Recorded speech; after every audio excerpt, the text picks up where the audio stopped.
Welcome back to another episode of Better Than I Found It, the podcast all things college golf. You're listening to Mike McGraw, the men's golf coach at Baylor University. Today's guest is my former volunteer assistant coach, Brian Dolehide. Brian is currently the head coach at Texas A&M Commerce at age 25, a relatively young coach. But Brian and I, and Mikkel joins us on this podcast, we discuss Brian's sacrifice to become a volunteer assistant coach to begin with, the year he spent with us here at Baylor, and certainly the challenges and exciting time that he's living right now as a brand new head coach in Texas. So he's a great kid, wonderfully calm individual. He had a great impact on our program for a year, and I think you'll really get to enjoy knowing Brian a lot better.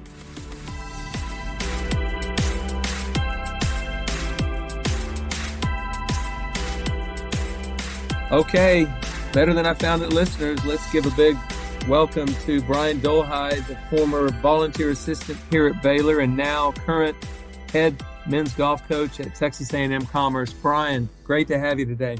Hey, Coach. It's great to be here. It's nice to be on the other end of the mic this time. Yeah, and I've got Mikkel. Mikkel, are you on there? Come on now, jump on there. Yeah, we're joined by maybe the youngest Division I head coach, really good friend of mine, and proud of this guy. So this will be fun having Brian on from that side. He has helped out extensively with the podcast in the past. Now it's all back on me again, but at least he can help with this episode from that end. Brian, it's great to have you back, Brian. I mean, this must have been a whirlwind for you. So I'll explain to the listeners Brian's only been a head coach. He's 25. He's only been a head coach for a couple of months. And I mean, it's all slapping you right in the face right now, isn't it, Brian? It really is. It's been a lot these last couple of months. It's nice to see the season slowing down and starting to get ready for our spring schedule. But yeah, it was pretty quick right off the bat, for sure. All right, so let's let these listeners get to know Brian Dolehide a little bit better. You are a Chicago boy. That's right. And you're a White Sox fan, and I'm going to say publicly, it's not 2005 anymore, Brian.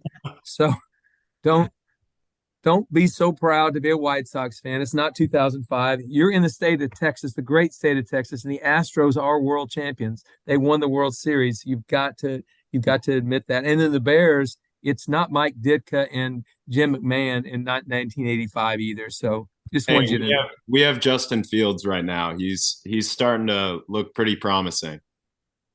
What do you think, Mikkel, being a Manchester United fan?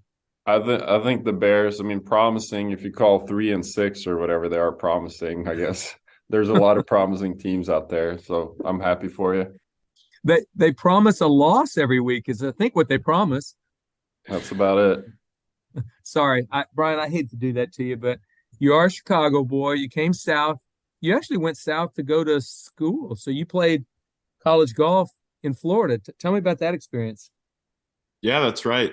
So when I was getting recruited in college, there were a couple of schools in the Chicago area that I was looking at. And then my younger sister actually started playing professional tennis down in Boca, which is where Florida Atlantic is, and really just worked out great. I was able to go down south in Florida, play all days out of the year, and also be really close to my younger sister while she was 16, 17 years old, trying to see if she was going to go professional or go to college.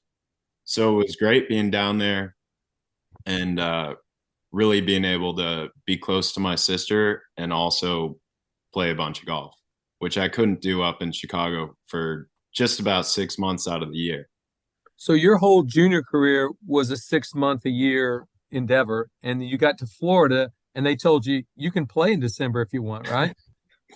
It was a little different. I would normally – our high school season was in the fall. So right after state, starting in November, I'd probably hang up the clubs for 5-6 months till I got back and started to get ready for the summer. You know, that's always been an interesting dynamic to me. I grew up in northern Oklahoma. We had 4 distinct seasons, but you could play in December. You could play in January some years. Some years, not so much. But um, I guess the dynamic of you're not going to play for an extended period of time. Right. Do you just shift gears? Your brain goes, well, I'll play some basketball or I'll do something else. What do you do for 6 months?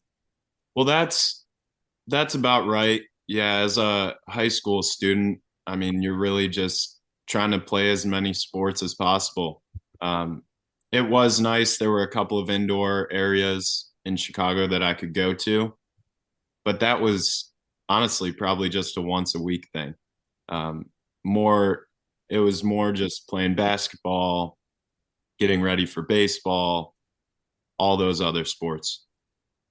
Okay. Well, Jack Nicklaus has been a proponent literally for his whole career. He's always talked about it. Let your kids play other sports. And he grew up in Columbus, Ohio, so he knew all about the same weather that you've lived in as a young boy growing up. So he had 6 months out of the year. But he Mhm. played basketball, he played baseball, he played football, he played a lot of other sports and became the greatest player ever. So obviously, when I see a player up north who can play, Mhm. he's a really good player. I'm thinking he's done that with 6 months less during the year to actually get good. So how did you become a good player, even though you didn't have the season these kids in the South have? Right. Well, first, I definitely agree. I mean, you got Tyler Eisenhart, Drew Wrightson on your team, Mm-hmm. who are both from that area. Um, I'd say a lot of it has to do with the way I grew up and being around my sisters. I have 3 sisters, as you both know. I talk a lot about them. My older sister was, I think, the number one prospect growing up in tennis. Got a full ride to UCLA, won a national championship there in tennis. Then my younger sister was headed towards UCLA and then decided to turn professional. Now she's ranked about 150 in the world on the women's tennis tour. And then my youngest sister, she was being looked at by a bunch of Division I schools and decided to serve our country and play tennis at West Point. So now she just graduated in May, won a couple of conference championships there, and starting in January, she'll be in Germany, uh, serving for the U.S. Army. So yeah, really just growing up with those talented girls and really just trying to beat them and trying to achieve more than they did, but also respect what they've done. Yeah, I had a twin sister who was a 9-time state amateur champion in the state of Oklahoma, won the state high school championship, the state junior a couple of times. She played golf at Oklahoma State. I mean, everybody would always ask me, "Can you beat your sister?" And thankfully, from the men's tees, I could, but she could shoot a lower score when she got up on those ladies' tees. There was no doubt about it. And so I didn't play the ladies' tees very often. I can tell you that. I'm glad the girls did not play golf because, I mean, they're just so athletic. They would have figured out a way to beat me. Um, that's actually one of the questions I get all the time is, why didn't you play tennis, Brian? And it's a funny story. I lost to my younger sister, Caroline, um, growing up, and really, really never looked back at it. Thankfully, she's one of the top tennis players in the world, so it doesn't look too bad on me. But yeah, so stuck with golf ever since then. Mikkel, you didn't have sisters, but you had a brother. Were you competitive with him on the Yeah. sports scene? Yeah, I have so I have 3 older half sisters, but I didn't really grow up with them. And my younger brother was better at golf than I was, and he's 2.5 years younger than me because I was a skier and did biathlon. So for me, it had the opposite effect that he was catching up and he was getting better at golf than me. He always was very talented around and on the greens, so he was able to score when he was 11, 12 years old. and I was a 26 handicap when I was 14, and I couldn't let him beat me. So went all in and then got hooked on the game. So it kind of had the opposite effect, but seems like Brian and I got hooked on the game around the same time, but maybe for opposite reasons within the sibling group there. Mikkel, I'm going to say this. I don't think it'll happen again that a 14-year-old with a 26 handicap gets a scholarship to play Division I golf. That's pretty good. I mean, Brian, I hate to divert to Mikkel, but Mikkel, I've never heard that. 26 handicap? Yeah, and similar for me too. Like Brian's become a good friend, like I said earlier, and we have a lot of overlap. Um, growing up in northern climate and stuff too, I kind of had the same development curve as Brian did, because you play in the summers, and I think Brian ended up being a Division I player and now Division I coach. And I think a lot of that is due to his background in different sports, which is similar to me. Did a lot of different things: soccer, cross country skiing, biathlon, downhill skiing, and him being in such a peak performance family with high performing sisters, and a sports culture within the family, that probably helped your development in golf pretty quickly there, wouldn't you say, Brian? Yeah, I would. And also, really, my parents just letting us take the reins and kind of choose our own schedule. Really thankful for them for doing that, and never really forcing us to practice. I think I take that into my coaching as well. Even though I'm only a couple of months in, I think one of the most important parts in getting some of these guys is really having guys who want to be out there and not having to force them to get out there. I think I take that as one of the more important parts in a recruit and player on your team. One of the things that you learned, you probably already knew it, but while you were here as a volunteer assistant for a year, coaching effort is like the last thing a coach ever wants to coach. If you have to coach effort, that's your fault as a coach, because you allowed that kid on your team, and he's not a hardworking kid. I mean, you need to find somebody that you don't. Coaching effort is like, that's not even a thing. Right. Exactly. Well, let's talk about that. You got into coaching. You were a player. You played Division I golf, and I've never really asked this story because you just sent me an email one day, and the next thing I know, you're on campus. I don't know how you did that, but you sent me an email that said you were looking to get into coaching. What was the impetus for that? What got you to send that email to begin with? So that was right at the beginning of COVID, and I remember it. One, because my sister was in coaching, my older sister. She, like I said, she won a national championship. And then right after that, she got into coaching. She started coaching at the University of Texas, or actually, she started coaching at Utah State, went to Texas right after that, and then became the head coach at Georgetown when she was 25. So,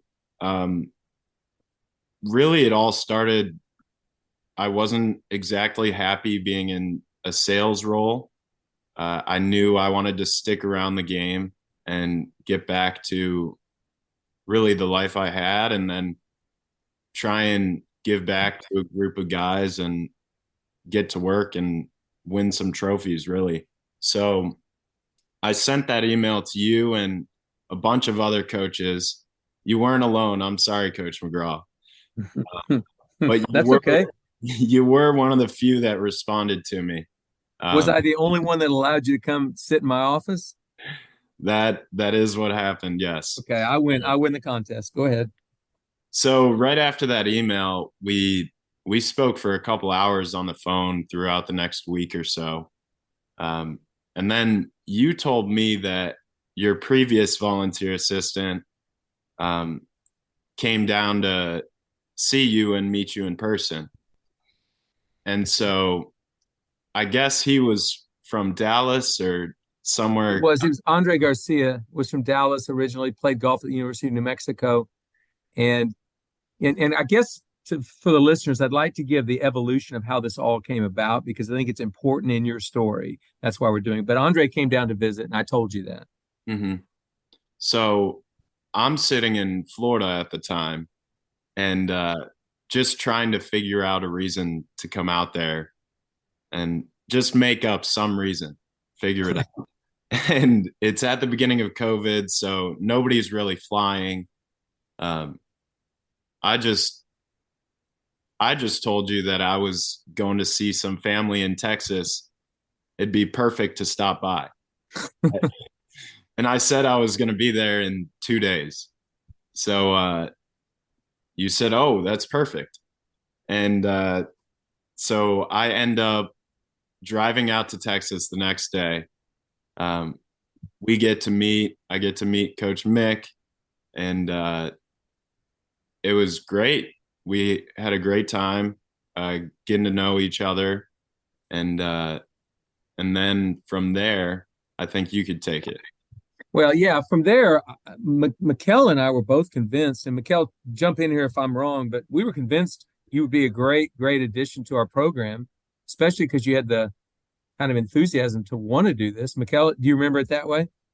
Yeah, for sure. I remember that day very well, with a Chicago license plate with a Florida Atlantic Owls in the on the license plate. But yeah, it was a strange time too, wasn't it? Because it was COVID, and right. We just didn't really know what to do going forward. We didn't know if we had a season coming up at all. Mm-hmm. We didn't, but Mikkel and I were both convinced we wanted to bring you on as our volunteer assistant. So I told you yes, and let me do some paperwork. We'll get this worked out. And when I called my sport administrator, he said, "Coach, I'm sorry, but Baylor doesn't really want to add anybody right now because to any sport for any reason, because we don't know what it's going to look like in the fall." Right. And I thought, oh my gosh, I've already told Brian that I would bring him on. And so I had to call you back, and that must have been disappointing. I wasn't on your end of it, but how disappointing was that when I called you to tell you, I'm sorry, I can't do it? Well, like we were saying, it was a really tough time for everybody. And it was obviously pretty heartbreaking. But I somehow knew that it'll all work out at some point. I think you can't really do much about it. You said I couldn't come. So I just had to try and figure out another way, Well, what did you do? I mean, because I lost track of you after I told you no that day. And then we went into that crazy tumultuous fall where we were getting tested every 5 minutes, and just what was going on there. What'd you do immediately after that? So right after we got off the phone, I obviously didn't give up. I reached out to my sister. I was really just trying to figure out what she would think, because she's coaching at Georgetown at the time, and I was just looking for advice. Like, where do I go from here? School's about to start. I want to be somewhere. And so I end up meeting somebody from somebody she knows, just a couple of different connections up in Baltimore. End up coaching at Goucher College, which is a small Division III up in Towson, just outside of Baltimore. Coaching the men's and the women's team up there. The men's team got canceled for COVID that year, but the women's team went through with the season. So I was mainly with that women's team and stuck around there for 5 months about, and then had a talk with the athletic director, and he promoted me to associate head coach. And then I got a call from Coach McGraw. And I didn't even know you were at Goucher at the time. I said, hey, we've gotten to the point now where we can actually bring somebody on. And if you're still interested, I would love to. He said, Coach, I would be interested, but I'm working at Goucher College. And I thought, oh gosh, well, make a long story somewhat shorter. I wanted to have a conversation with your athletic director because I wasn't trying to poach, a coach from him, but I knew it was your dream to come out here to a Power Five conference school and get started that way. And so we worked through that, and you worked through that with your athletic director. He was very good about it. And so essentially, that was sometime in middle June. And before I knew it, it was August or July 26th, and you were on campus again. Mm-hmm. This time for good. This time for good. And that was, I mean, I can't thank the two of you enough for the last year. We had a lot of fun together. And kind of towards the end of this summer, it seemed like it was going to happen again. So, yeah, I really, really am thankful for the both of you. So thank you. Well, we're thankful for you. And I know Mikkel publicly say how thankful you were for his contributions to the team. Yeah, I mean, we have a lot on our plates that people don't necessarily always see. I mean, everything runs through the two coaches that are the coaching staff. I mean, we're running a small business essentially, or a medium-sized business. I mean, the budgets in Power Five schools are pretty big. Every compliance activity, every expense, every meeting, every form, every student athlete meeting school wise, everything runs through us, and that's not even getting to coaching and recruiting. So I mean, if you want to be competitive, there's a lot running through us. And so having a volunteer assistant like Brian, who he's a high relational guy, he's positive, he wanted everything like to get into this profession. So it was massive for me personally. I mean, I got two young kids. I got spend close to 100 nights on the road a year, and we're doing a lot of things, like this podcast. I was mentioning that at the intro here. Brian is the only other person in the world that knows the ins and outs of how we do recording, mixing, everything. And there's a reason for that, because he did a lot of that stuff. He did a lot of compliance reporting, filing, official visit paperwork. I mean, there's numerous things that Brian did that have unfortunately fallen back on me. We can completely handle it, but Brian did everything that he was asked for and more than that with precision, and did an awesome job. And I'm sad he's gone, but man, really proud that he's a D1 head coach and doing awesome over there. Thanks a lot, Mick. Appreciate it. And I agree with everything Mikkel just said, and I want to come at it from a little different point of view, because I get asked all the time, young kids that just finished playing two years of mini tour golf, or just graduated from college, or maybe worked in the business world for 5 years and now they want to get into coaching. What's the best way to get into coaching? And I tell them, kind of, if there are 100 jobs available every summer, 50 are already spoken for before they even post. Of those, then you have to know somebody. It gets down to maybe 10 jobs are actually open, whether the head coaches or assistant coach. It's not a very open business. It's pretty closed. Mm-hmm. So you need to figure out a way for you to stand out. And one of the things I tell them is, if you can figure out a way to be a volunteer assistant, at least you'd have coach behind your name. And I've got to say, Brian, you were trying to do that. You wanted coach on your resume at a Power Five conference school. And so you had to make sacrifices to make this happen. So let's talk about that a little bit. I'm not trying to put you up on a pedestal like you've really suffered and it's been just a horrible experience. It hasn't been. The sacrifice was made, but you also had an amazing experience. So I need you to tell my listeners, and a lot of those being young coaches, why did you make that sacrifice? What was it really like, and how has it helped your career? So first, I kind of need to talk about my sister again.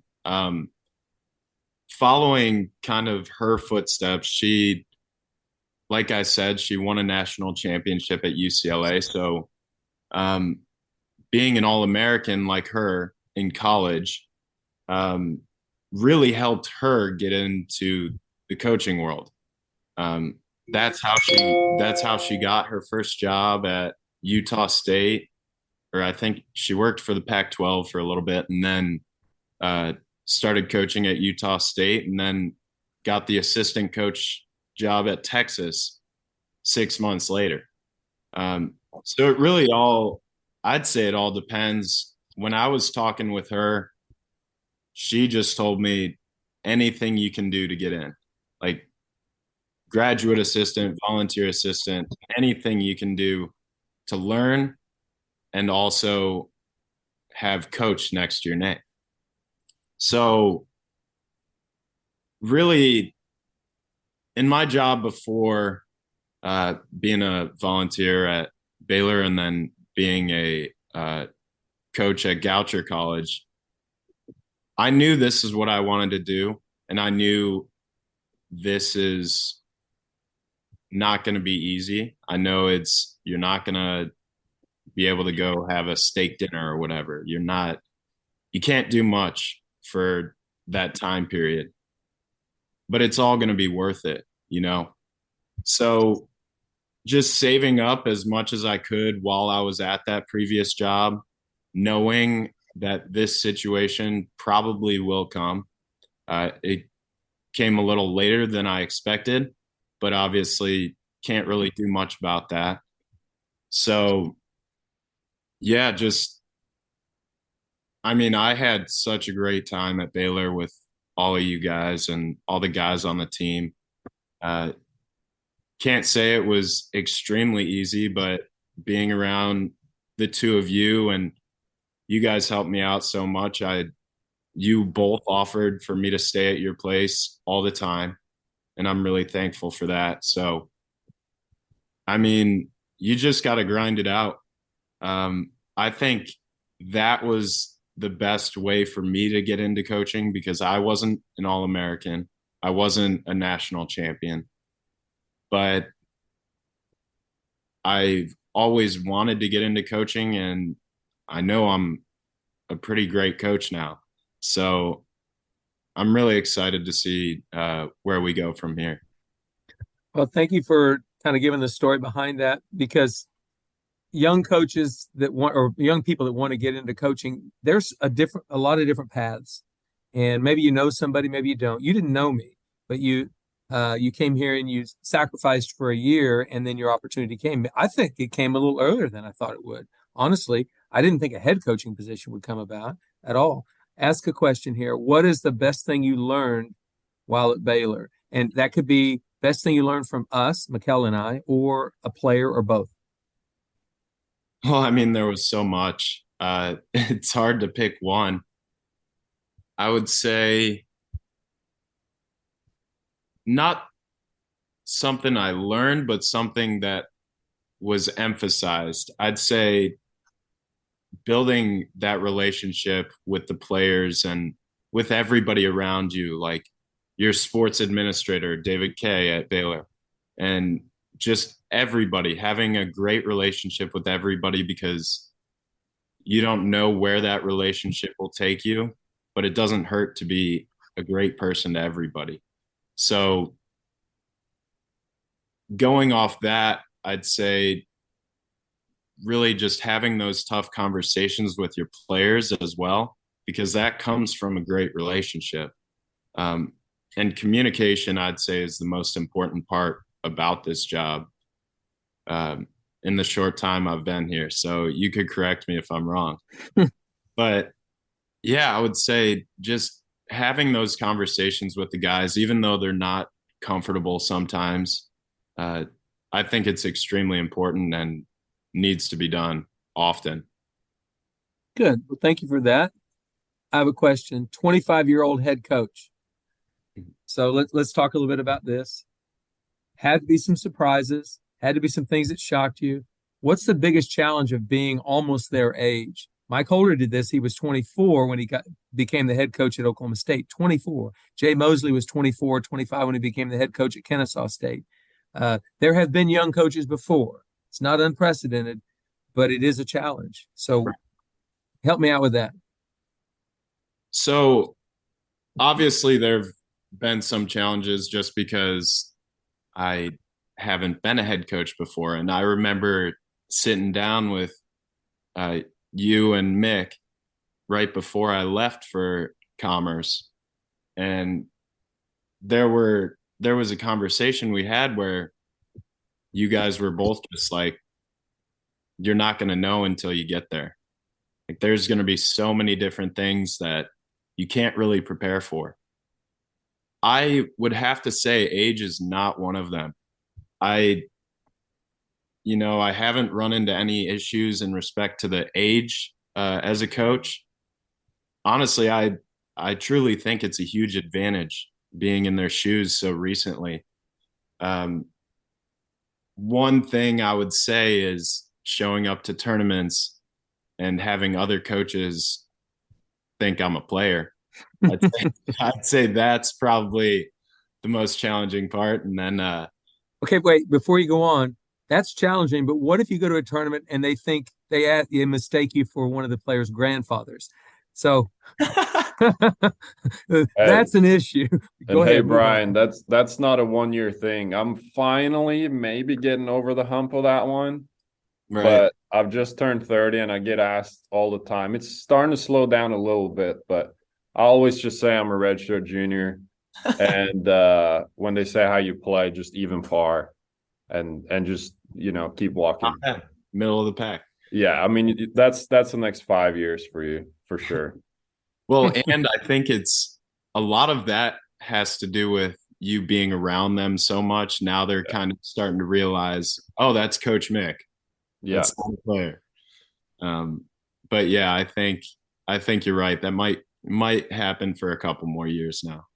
Let me ask you, Brian. I mean, you didn't do any recruiting while you were here. You sat in on some recruiting calls, and you did some other stuff such as like paperwork regarding official visits and activity logging and that kind of stuff. But that must have been a steep learning curve too. Just you were just recently telling me you're looking for quite a few players for the next class and stuff like that. Has that been kind of drinking water through a fire hydrant for you, or are you kind of finding your way in recruiting?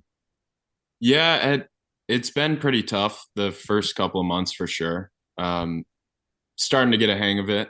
Definitely just signed up a good player from the Dallas area yesterday, and so yeah, it's different because the conversations we were having at Baylor was a total different player that I'm looking for right now. So um, every program is different. Every academic situation is different. So really trying to understand what players I want here at Commerce is important. So it has been a lot, but it's starting to get good, and really just creating a schedule for when I can go and who I can go see is the most important part. And then reaching out to them, because I don't think we talked about this earlier, but I got this head coaching job on September 9th. Our first tournament was September 11th. So there hasn't been much time for me to have an opportunity to recruit. And being the third coach at Baylor, you're only able to have two coaches recruit. So I wasn't able to recruit this summer. And so I think that kind of set me back a little bit. But right now I'm definitely getting into the recruiting now that season's all done, and just really trying to hit that hard. Okay, so I'm a 17-year-old in Fort Worth, Texas, at a little private school. My average is 72, and I just called you up. What are you going to talk? What are you going to ask me? What's the first question you're going to ask me? Hey, Mike, did Yes. you hear I coached at Baylor last year under Coach McGraw and Coach McKay? Great question. Well done. Well done for this podcast. Well, I mean, Mikkel, that was a great question. I mean, it's like there's a learning curve in recruiting. There's going to be a learning curve in fundraising. There's going to be a learning curve in how I speak to players. There's going to be a learning curve how I pick the team. One of the things I've impressed upon Mikkel, these learning curves, Mikkel's way further down the highway at 30 than I was. I mean, I was a high school coach. He's so much further better than I was at 30. So this is not a competition, but I also know that it's like the learning curves are real. I mean, in everything we do. So I also, one of the things I told Mikkel early on was we're going to make these decisions as a staff about who to play, who not to play, whatever. It feels different sitting in my chair than it does in your chair. Now, you were a volunteer assistant last year for a year, and I would make this decision and some people would be upset about it. You're just over there doing fine. It's like no big deal.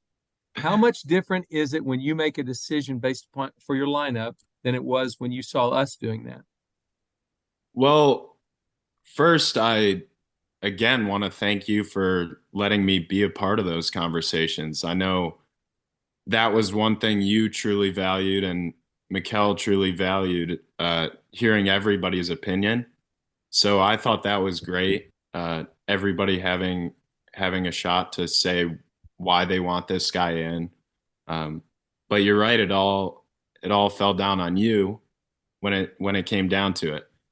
I think, I mean, it's been great.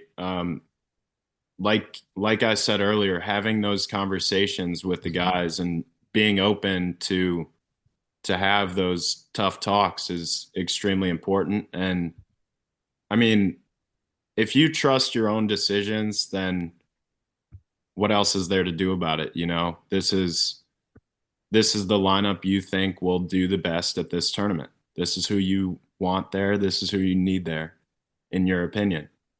And that's why you're sitting in the head coaching position and he's a player, you know?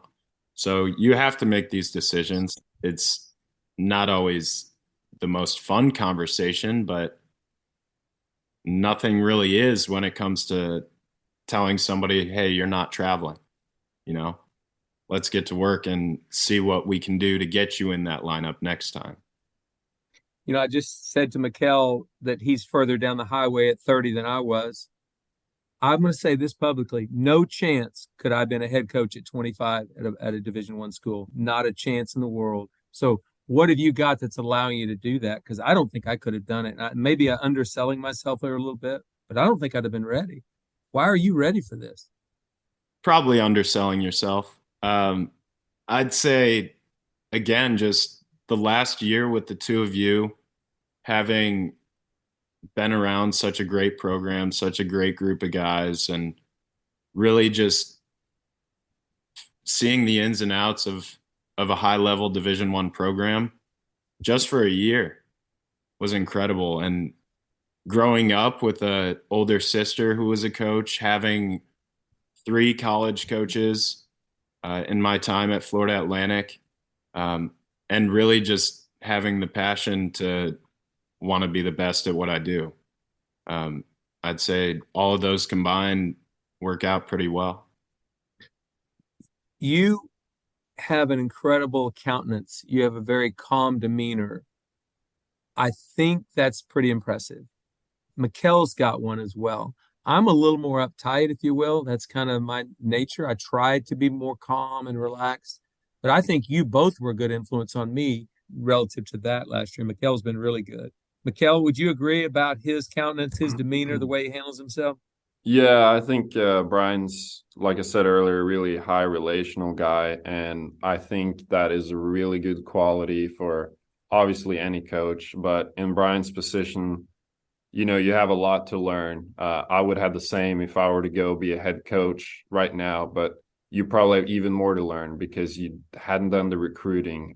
You'd have 1 year of decision making of who's traveling without the consequences coming back on you. I have a few more. So the learning curve is steeper, but here's what Brian has that I think will serve him really well, and probably serving him really well already, is like when you get hired September 9th and you leave on September 11th, it's not like, you know, you have social intelligence, you have EQ. So it's not like you're going to get up there with your 5 guys and tell them, hey, you need to swing this way, or you have to drive here, we have to do the right, like, you're going to ease your way in and you're going to really get to know the guys.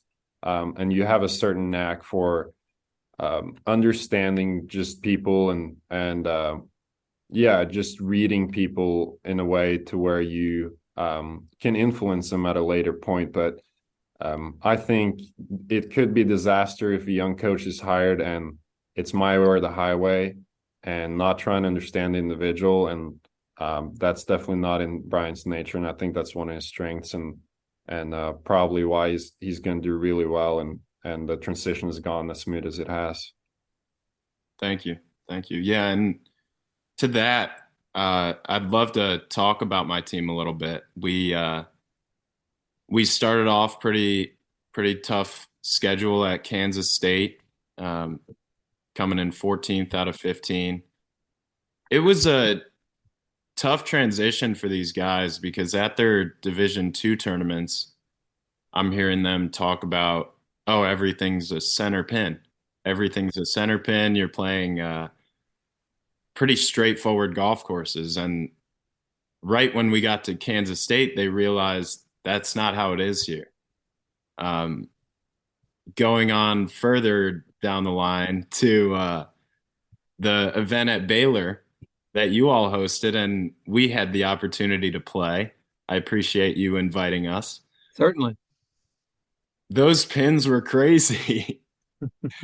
And that's just how it is. It's you just need to play a different kind of golf that they were used to, and it took a couple of tournaments for the guys to realize that, because I can say it all, but you truly need to believe it, and like at Kansas State, they're putting all these pins in the back. They're really receptive greens where we can't get a shot back to these pins. But Kansas State is. They're winning the tournament by 30 or 40, and that seemed to be the case this fall, with the home team, uh, and the pins being tucked a little bit into tough spots. And I know we started to trend in the right direction at Colorado State, our second event. We were up near the lead, about 3 shots off the lead for the first round and a half, and then kind of fell off a little bit. So just about every tournament this fall, we came around middle of the pack. At Baylor, like I was saying, we needed to adapt quicker to the golf courses, and at Baylor's event that you guys hosted, we had one of the worst rounds in the first round. But then in the second round, we came back. Our number one player, Nate McCulloch, he shot 65, shot the low round of the tournament, and brought us to the second low round of the tournament, right behind you guys. So it's there with these guys. I'm really excited for the spring we're about to have and this off season we're about to have. But yeah, I'm just really excited to get into it next semester. Before we move on, always remind those kids they can put those flag sticks anywhere they want. The center of the green never changes. There's always a center of the green. It's there. Where it doesn't matter if you don't even put a hole in the green. The center of the green is there. So Right. you know to tell them that. But Definitely. tell me where you playing this spring. Where is your schedule? We're gonna have to cut this part a little bit. I need to pull it up. Okay, Mikkel. So I'm gonna. Where is your schedule? And then I'll say 3, 2, 1, and then you just talk. So Mikkel, you have to splice this one. Sorry, Mick. Mikkel, where's our first tournament, by the way? Border. Border. Well, even you knew that. Okay, all right. I Tell me know when you're ready.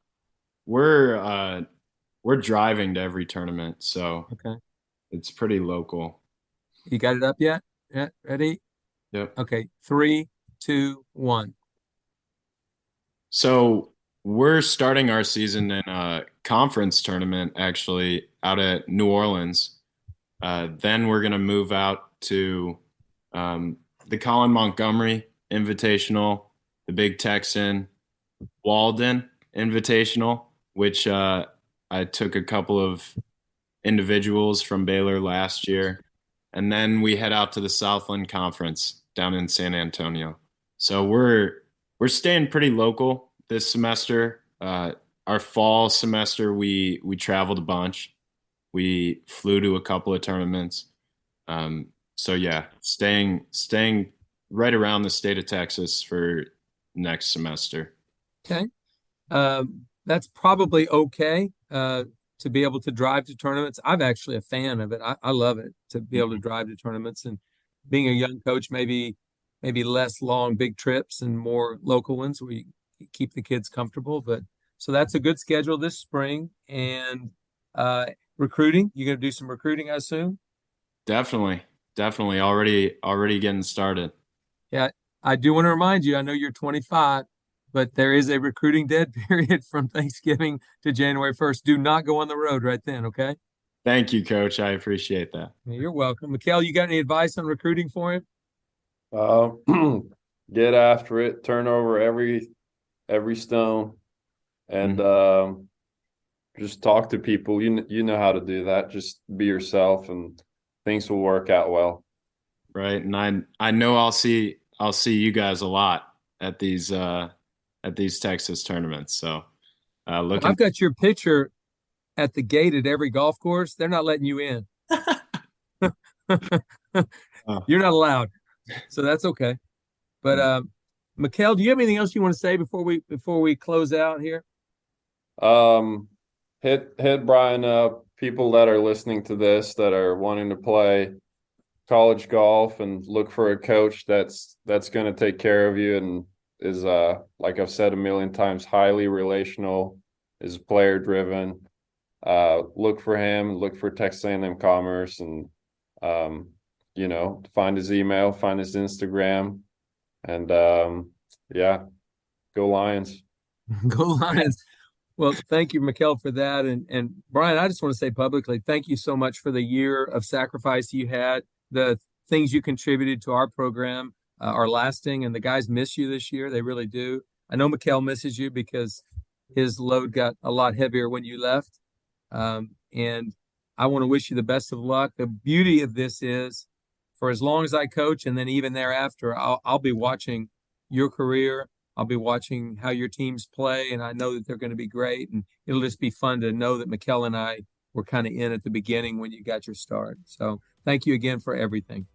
Thanks a lot, Coach. And obviously, I'm going to be keeping up with you guys all year. So before I go, I just wanted to thank the two of you again and all the guys at Baylor. You've all helped me grow and get to where I am today. And really just excited for the future for all of us. So thanks a lot. You bet. Well, best of luck this spring. Have a great Thanksgiving and Christmas, and we'll see you sometime down the road. Thanks, Coach.